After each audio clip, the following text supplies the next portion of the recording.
Oke, kita masuk ke dalam pola-pola atau sindrom organ paru-paru.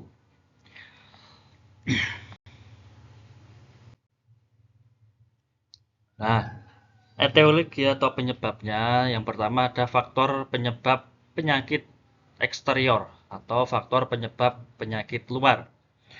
Jadi paru-paru adalah organ yang berhubungan dengan kulit.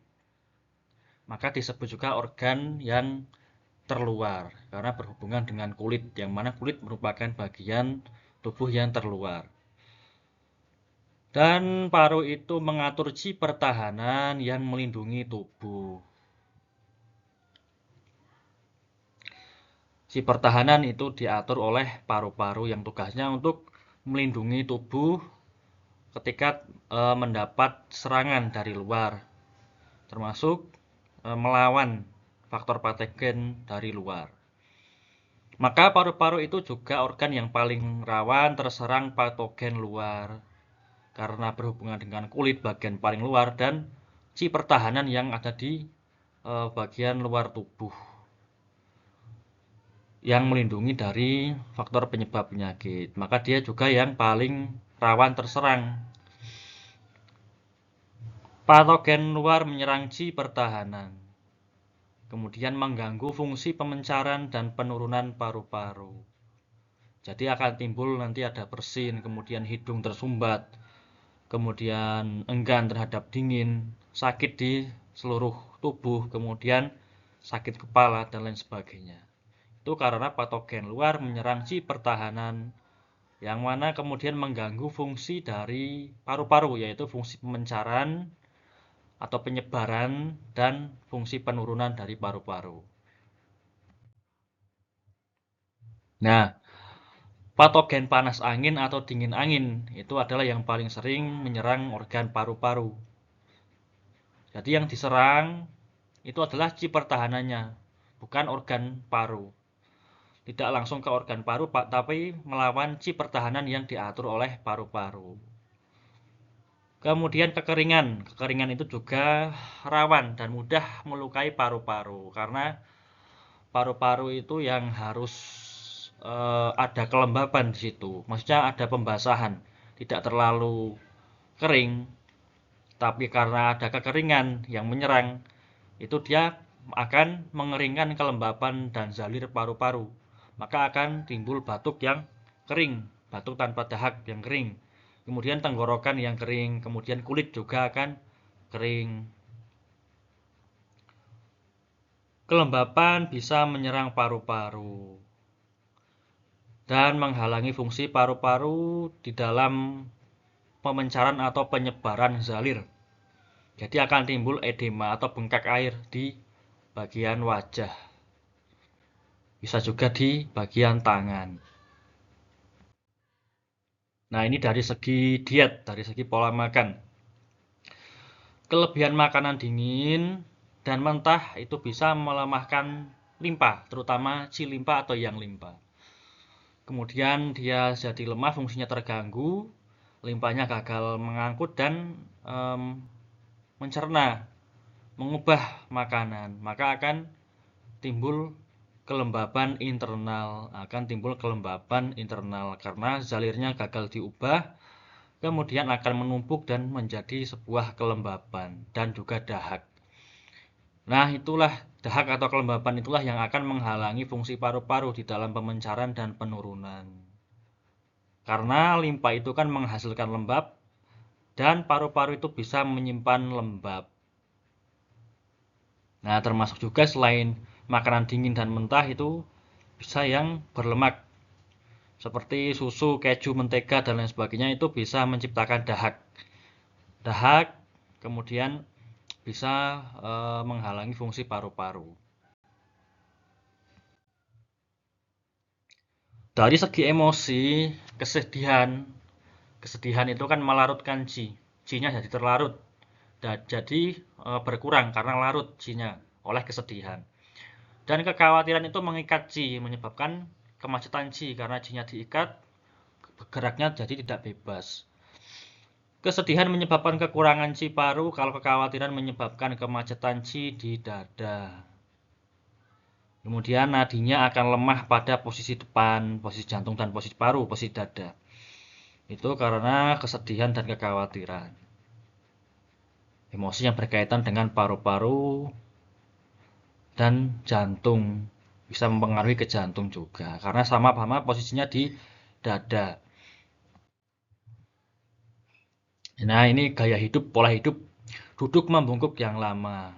Itu kan bisa menghalangi pernapasan di dada, jadi tidak lancar. Nah, kemudian lambat laun juga akan melemahkan paru karena pernapasannya terhalang. Pernapasan yang benar itu atau yang lancar itu terhalang. Itu kemudian mengganggu pergerakan di paru dan lama-kelamaan akan melemahkan paru. Karena ketika bernapas, menarik napas dan mengeluarkan napas, paru-parunya tidak bisa melakukan pernapasan dengan baik karena terhalang oleh posisi yang membungkuk. Nah, kita masuk pada pola-pola kekurangan dari organ paru-paru. Ada kekurangan paru, kekurangan yin paru, dan juga kekeringan paru-paru. Yang pertama, kekurangan paru. Jadi gejalanya itu ada napas yang pendek, kemudian batuk, ludahnya encer, suara lemah, keringat pada siang hari. Tidak suka bicara, tidak suka dingin, corak kulitnya putih terang, kemudian ada kelelahan dan juga kedinginan. Karena yang itu juga termasuk qi. Lidahnya akan pucat, tapi bisa juga normal pada tahap-tahap yang tidak terlalu parah. Nadinya kosong terutama depan yang kanan pada posisi paru. Gejala utamanya napas pendek, kemudian suaranya lemah, corak kulitnya putih terang, nadinya kosong.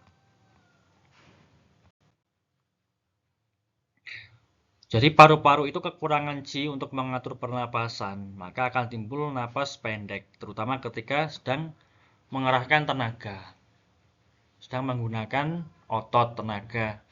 Itu napasnya akan ngos-ngosan. Paru yang kurang itu akan gagal turun, maka dia qi-nya tertahan, jadi timbul batuk. Ludah yang encer karena kerusakan fungsi paru-paru di dalam mengubah zalir.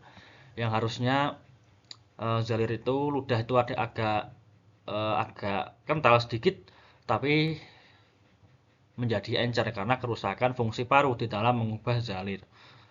Suara lemah itu menandakan dan disebabkan oleh pengumpul yang lemah karena pengumpul mempengaruhi suara. Pengumpul dada. Pertahanannya lemah sehingga gagal mengatur pori-pori kulit. Maka akan timbul keringat di siang hari. Dan juga pertahanan itu gagal menghangatkan tubuh. Maka akan timbul kedinginan terutama di bagian atas yaitu bagian tangan. Kulitnya putih terang. Itu merupakan ciri dari kekurangan yang karena yang itu termasuk di dalam qi. Dan qi itu juga termasuk yang.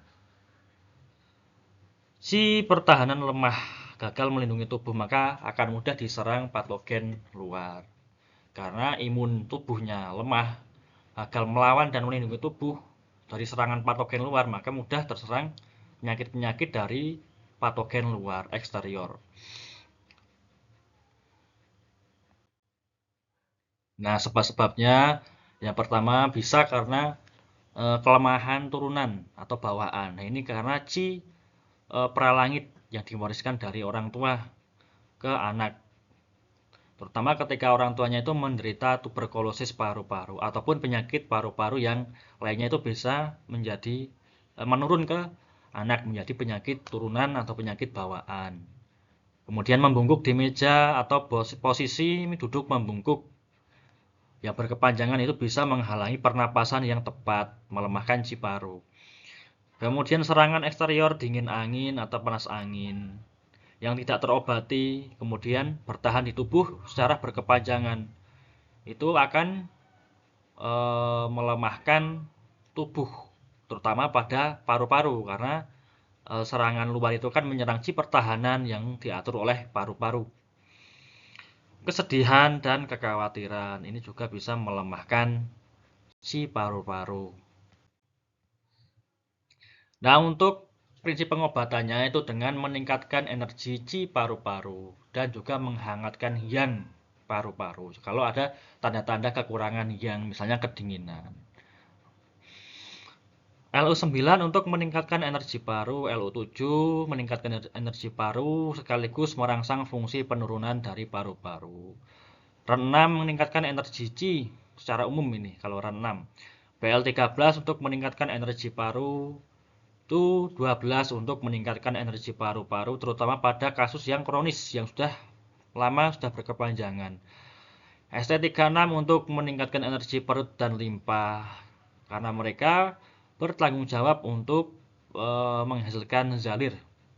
Kemudian zalir itulah yang untuk menyuburkan atau melembabkan paru-paru. Dengan prinsip menguatkan tanah untuk menyuburkan logam. Metodenya dengan memperkuat, semuanya bisa dimoksa. Karena kekurangan Qi dan kemudian kekurangan Yang, berarti kekurangan energi dan kekurangan panas, itu bisa dimoksa untuk menambah energi dan menambah panas. Yang kedua ada kekurangan Yin paru-paru. Jadi gejalanya ada batuk kering. Nah ini batuknya kering. Atau bisa juga berdahak, tapi dahaknya itu keruh lengket. Ludahnya berwarna darah. Keruh ataupun berwarna darah. Kalau parah bisa darah. Berwarna darah. Demam yang tingkat rendah suhunya tidak terlalu tinggi. Atau demam ringan di sore hari. Kemudian perasaan panas di sore atau malam hari. Tulang pipinya merah itu ciri khas kekurangan yin. Kemudian keringat malam juga ciri khas kekurangan yin. Panas lima telapak juga ciri khas kekurangan yin. Insomnia, kemudian mulut dan tenggorokan kering. Suaranya parau, parau itu serak dan tenggorokannya bisa gatal karena kering. Lidahnya, badannya merah dan mengelupas.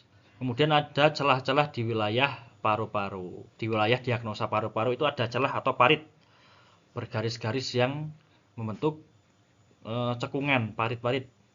Dan lidahnya juga kering karena kekurangan yin, kekurangan cairan, kekurangan zalir. Nadinya kosong dan mengambang kemudian deras. Kalau gejala utamanya itu batuk kering. Kemudian perasaan panas di sore atau malam hari. Dan lidahnya merah mengelupas. Itu kekurangan yin paru-paru. Nah, kekurangan zalir tubuh menyebabkan kekeringan. Kekurangan yin menyebabkan kekeringan. Kekurangan cairan tubuh menyebabkan kekeringan di tubuh. Kemudian kekurangan yin yang berat berarti lebih parah lagi bisa menyebabkan panas kosong tadi. Seperti panas di 5 telapak. 5 telapak berarti telapak tangan 2, telapak kaki 2, kemudian dada. Berarti ada 5 telapak. Termasuk merah di tulang pipi. Itu ciri-ciri khas dari panas kosong. Sebab-sebabnya karena kekurangan Qi paru-paru secara berkepanjangan itu bisa menyebabkan kekurangan yin paru-paru. Kemudian kekurangan yin perut. Kekurangan yin perut menyebabkan kekurangan yin paru-paru. Nah, kekurangan yin perut itu kan bisa karena makan tergesa-gesa atau makan sambil beraktivitas, makan sambil berdiskusi. Kemudian makan terlalu larut malam, itu juga bisa menyebabkan kekurangan yin perut. Dan juga karena kekurangan yin ginjal yang menyebabkan kekurangan yin paru-paru.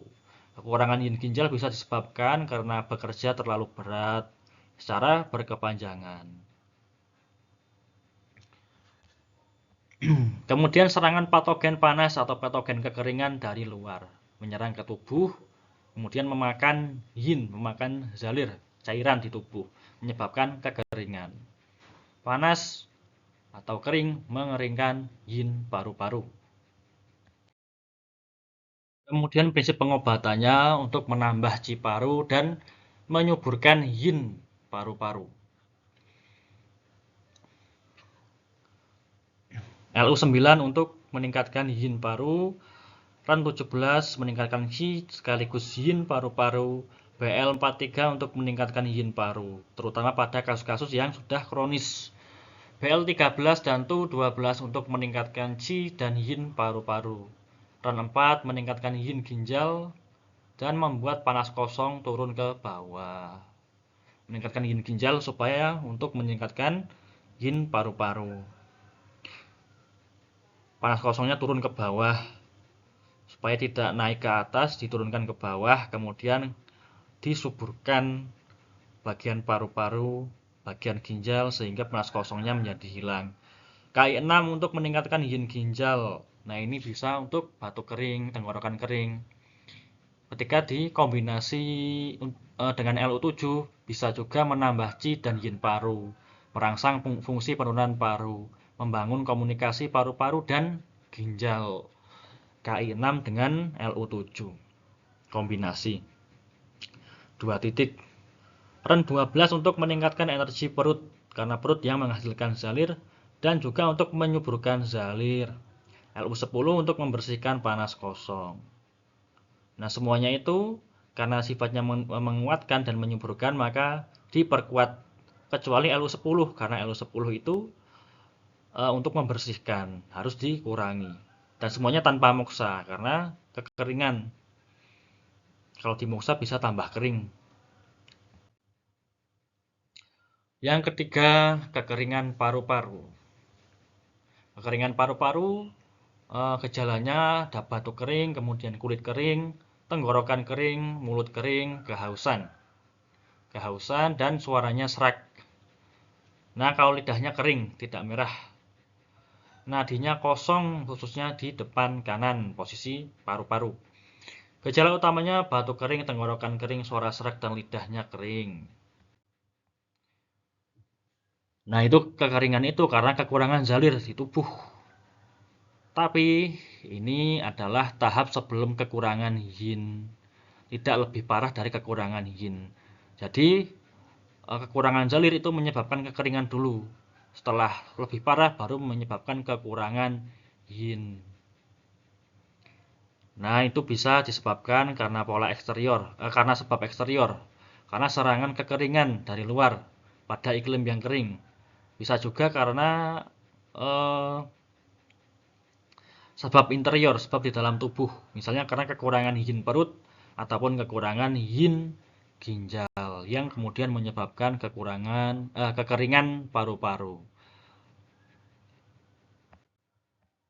Nah, prinsip pengobatannya dengan membasahi atau melembabkan paru-paru dan juga menyuburkan zalir tubuh dengan LU9. Itu untuk membasahi paru. Ran 4 untuk meningkatkan yin ginjal dan menyuburkan zalir-zalir. KI6 untuk menyuburkan zalir-zalir dan menguntungkan tenggorokan. Itu pakai KI6 kalau ada masalah tenggorokan. SP6 untuk menyuburkan zalir.